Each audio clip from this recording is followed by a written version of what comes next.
If your Telegram notifications are getting a little too noisy, this video is going to show you exactly how to mute them in just a few seconds.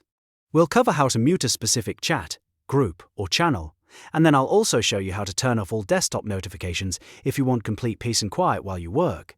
If this helps, don't forget to hit the like button and subscribe for more quick tutorials just like this. Alright, let's jump in.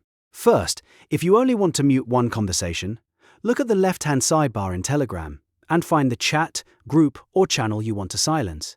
Right-click on it, and from the menu that appears, choose Mute Notifications. Once you click that, Telegram will give you mute options, so you can select how long you want to mute it for. You might choose a short time, like an hour or a day, or keep it muted longer depending on your needs. This is the best option if you still want messages, but you just do not want alerts popping up every time someone sends something new. Now, if you want to go a step further and mute everything on your desktop, Telegram makes that easy too. In the top left corner of the app, click the menu icon with the 3 horizontal lines. From there, open Settings, then go into Notifications and Sounds.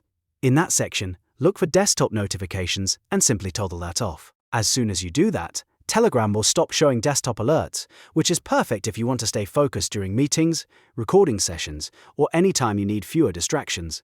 One quick tip: if you only mute a specific chat, you can always come back later and unmute it the same way from the chat menu.